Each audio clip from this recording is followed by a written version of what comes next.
temennya keluar malah kita yang lanjut. Iya.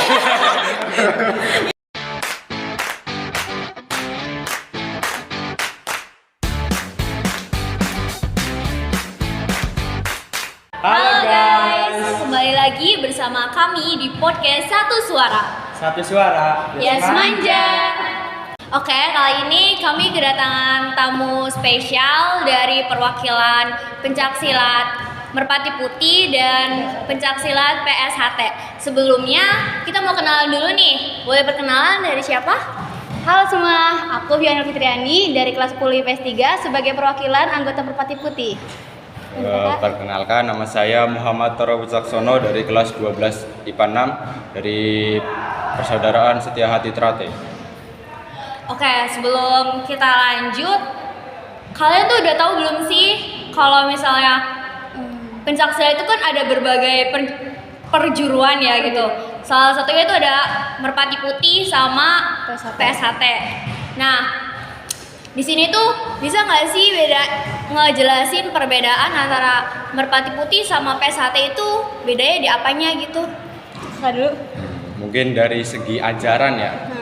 Kebanyakan sih dari segi ajaran. Dari lahirnya juga ya? Ya. Beda, guru besarnya dari juga. lahir, guru besar dan pasti aturan-aturan juga beda.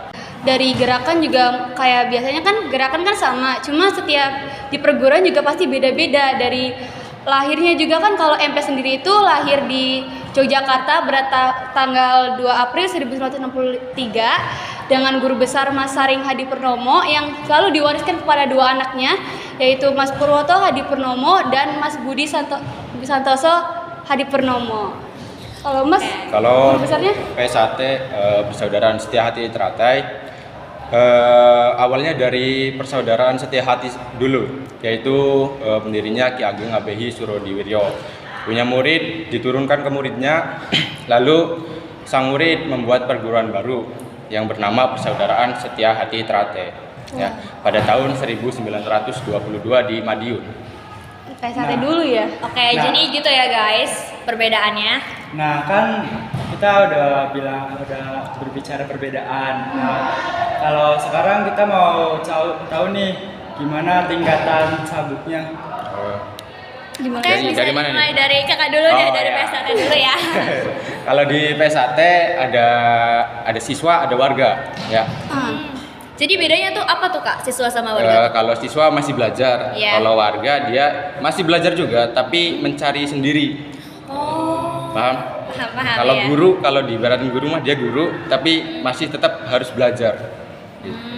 Kalau di siswa ada 4 sabuk. Yang pertama polos, warnanya hitam, jambon warnanya merah atau merah muda. Kalau yang ketiga hijau, yang keempat putih. Terus kalau misalnya udah putih kecil, lanjut kita ke pengesahan. Setelah pengesahan baru dapat warga. Itu pakai mori atau kain kafan. Oh, unik juga ya.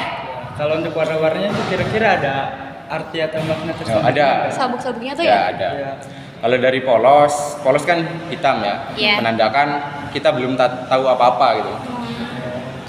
Kalau mulai jambon merah tuh melambangkan semangat. Nah, pada saat latihan jambon kita ditempa bener-bener dihajar gitu. Kalau lagi panas-panasnya tuh di situ di jambon. Masuk ke hijau mulai adem, mulai turun. Ya. Walaupun materinya lebih banyak. Nah, setelah putih kita pematangan. Setelah pematangan ada latihan terakhir namanya pendadaran. Pendadaran tuh tes terakhir, jadi tes paling berat. Tes terakhir paling berat. Itu untuk menjadi warga. Kalau untuk MP sendiri gimana? Kalau MP sendiri itu mulai dari dasar 1 yang sabuknya itu masih putih polos, terus balik ke dasar 2, sabuknya itu merah polos, belum ada apa-apanya, masih real lah ya. Terus ke balik 1 itu dapat strip kayak logo MP kecil gitu di sininya nih. Cuman balik 1, habis balik 1 balik 2 itu dapat strip merah sampai kombinasi 1, kombinasi 2. Terus sampai inti lah, intinya mah sampai inti 2, paling tinggi itu inti 2 dapat strip merah putih. Jadi sabuknya itu di MP tuh cuma 2, putih sama merah. Putih itu cuma buat dasar satu doang. Oh, jadi gitu ya. Maknanya gitu, kalau di MP ada nggak? Enggak sih, paling kalau di MP itu kebanyakan di namanya.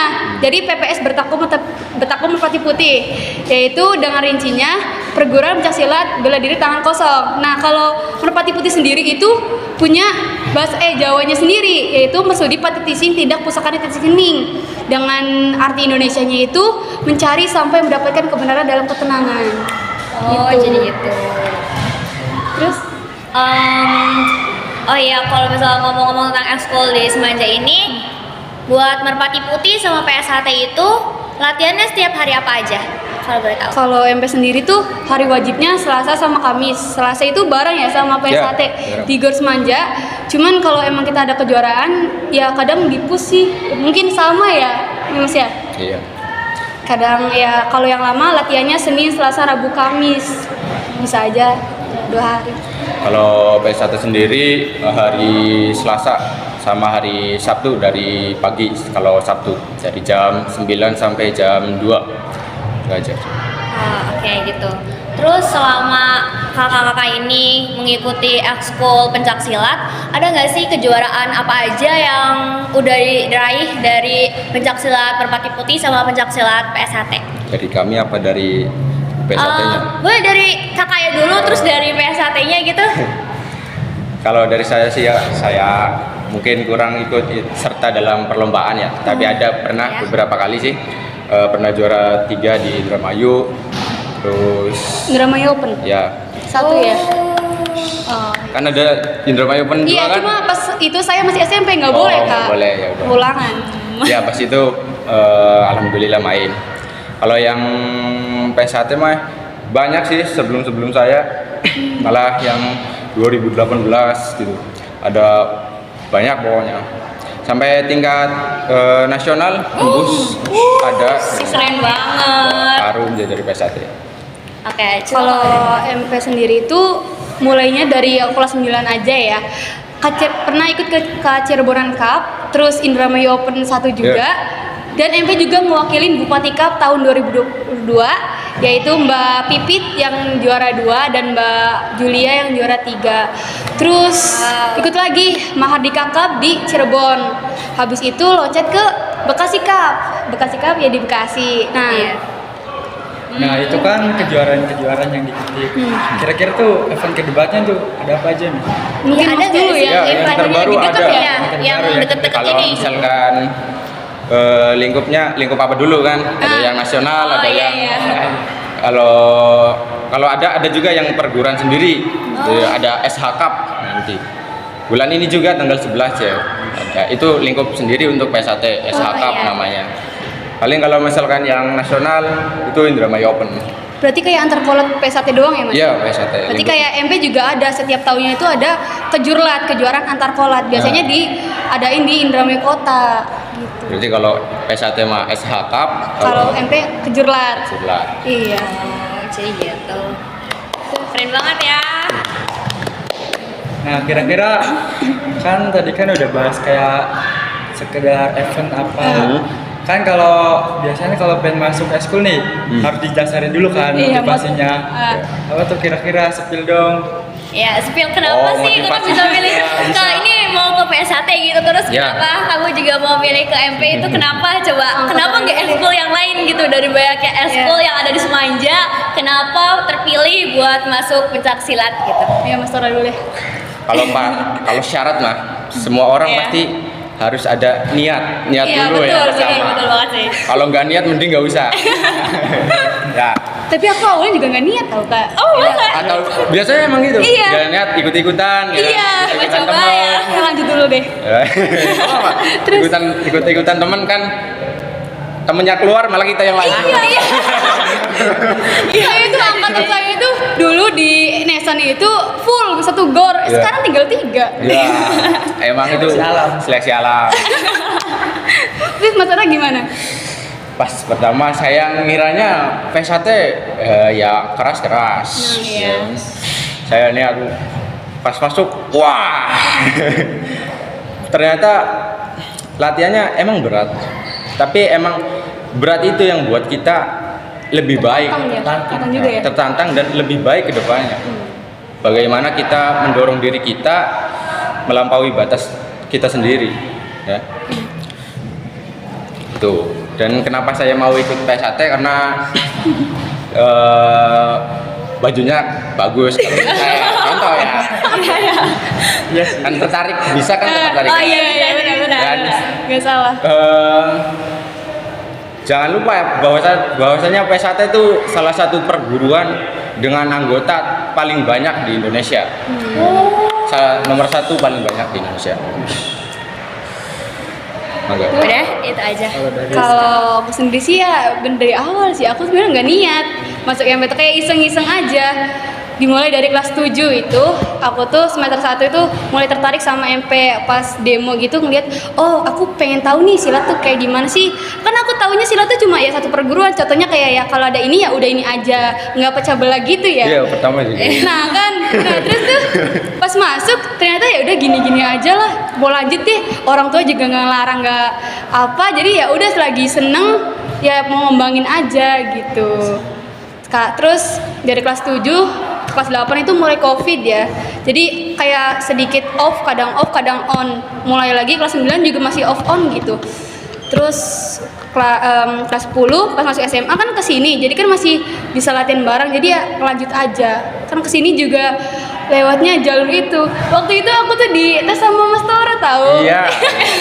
Yang di sini di GOR kan? Iya, sama Helmi berdua doang aku tuh. Kayak ya Allah, cuma berdua yang olahraga silat itu.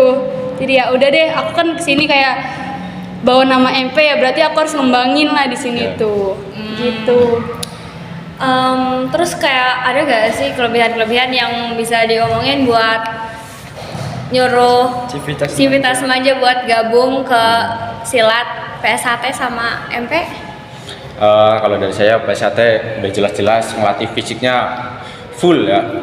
Jadi kalau kalian mau melatih fisik dari segi kalau misalkan mau masuk militer ataupun sebagainya bisa masuk ke PSAT. Dan sekali lagi PSAT itu paling banyak loh. Searching aja di Google. Perguruan dengan jumlah anggota paling banyak. Tertua juga ya? Ya, salah satu yang tertua. Ya, diingatkan bahwasanya kan PSAT kan dari 1922. Berarti udah berapa tuh? Sepuh banget ya. 100 tahun lebih, 1 abad lebih. Oh iya, gila, udah lama banget ternyata. Oke. Kalau dari MP sendiri tuh kita banyak sih, kayak mulai dari pengolahan sama getaran. Kalau di PSAT kan lebih ke fisik. Nah, kalau di MP sendiri lebih ke pernafasan. Jadi untuk melatih paru-paru kita, apalagi buat anak-anak muda sekarang ini yang tolonglah ya. Tuh, kenakalan remaja itu. Susah kalau gitu tuh. Nah, kalau di MP itu ada pengolahan yang jumlahnya itu ada 14, mulai dari duduk simpu sampai sikap push up. Itu tuh bener-bener ngelatih pernapasan kita, guys. Ada 14 ini hitungan lah. Terus sama kalau getaran sendiri itu kita itu bisa ngelihat atau megang benda yang nggak kita lihat gitu. Oh, berarti keren banget ya, misalnya Iya. mata tertutup gitu. Iya, misalnya aku gini nih, kayak bisa. Contohnya Mbak Pipit itu tuh sering latihan. Kalau aku sendiri sih enggak. Sama aja Mbak, kalau di PSAT juga Nah, ada pernafasan. segar ya? Iya, Ah. pernafasan. Tapi kalau pernafasan itu tingkat lanjut di putih sebelum Iya. warga tuh Oh, iya, belajar. iya. Jadi kalau awal-awal kita latih fisik dulu. Nah, Berarti baru ke pernapasan. Nah, iya, kalau udah putih, udah matang fisiknya, baru nafasnya ditempa, dicetak jadi kayak gitu. Kalau yang lima ya terkenalnya juga kan pernapasan gitu ya. Kerennya MP itu ya ada getaran gitu. Bahkan nulis aja tuh bisa tanpa tutup mata. Bahkan ada Kopassus itu pernah keliling komplek naik motor itu dengan tertutup. Itu yang bikin wah, makanya. Wah banget. Terus oh iya, ada yang mau tanyain? Banyak kok kalau misalkan lihat demonstrasi kan di apa channel Semanja tuh. bisa Betul. dilihat di situ aja kalau misalnya Tuh, penampilan. pengen lihat getaran MP juga ada di situ. Kayak kalau misalnya ada yang lebih kepo gimana sih gerakannya nanti tinggal cari aja ya. Betul. Ya buat Civitas semuanya juga kalau tertarik tadi atas Oh, iya. motivasi Iya, dari kalau MP misalnya- sampai sate juga jangan lupa join. Boleh join. Seru kok. Seru banget. Hubungi mereka berdua. Siap 24 jam. Tuh, dibuka gratis. Bukan Civitas Manja. Khusus Civitas Manja. Oke, ada lagi Kak? Ada yang tanyain? Cukup. Cukup? Dah. Oke, makasih buat yang udah nonton sampai selesai. Dan Sekian. cukup sekian dari kami. Sampai jumpa di episode selanjutnya. Thank you.